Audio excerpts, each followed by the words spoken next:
I have never seen a prequel execute so perfectly. I think the closest thing I can say to this would probably be Rogue One. Yeah, Rogue Rogue One. One, and this would probably be the best best- prequels Rogue I've One did ever a seen of very anything. good Yeah. job. Yeah. Yes. Right. That's right. And it was a Rogue One very is good epic, man. To this day, I'll go Yes. back and watch, and it's epic. The That's film, one of the cinematography, few the Star Wars movies I story, will. everything. Yeah.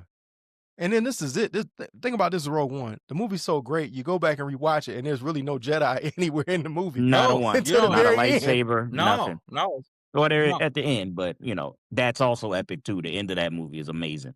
So you know, It's Yep. amazing with Vader going crazy. But yeah. man, what they did with Pennywise, this was equal, man. Pennywise was on fire the whole thing. And at the beginning, was y'all like kind of like, what's going on with the bat baby and all that? And I'm like, Yeah, man. I was like, am I watching the right show?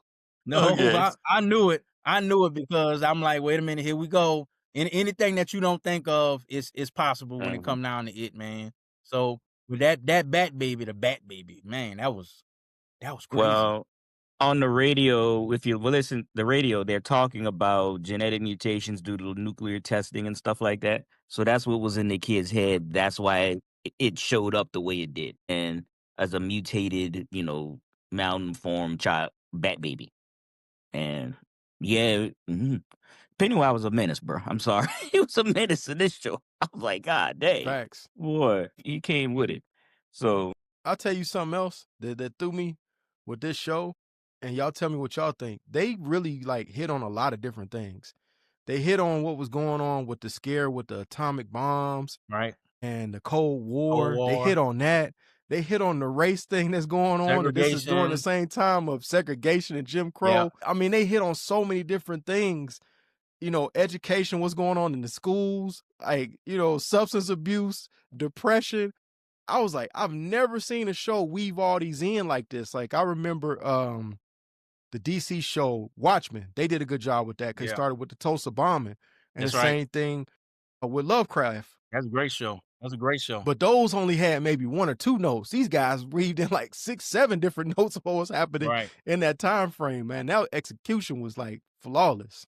Right. So- and then the other thing they got too was the weirdness. The weirdness of Derry itself, like just the different things that are happening around the town that's like normal, but to the normal eye, you're like, wait a minute, what was that? And everybody's walking by. Everybody's walking by like, it's Derry. Hey, it's Derry. Like, no, that's weird. That's odd.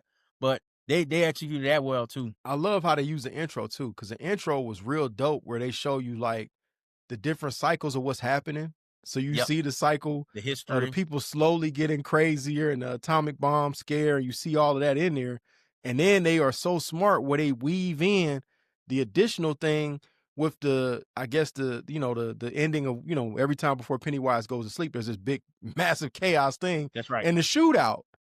That's and right. I was like, oh man, now I got to find out about this shootout. And now we're going to find out next season. That's right.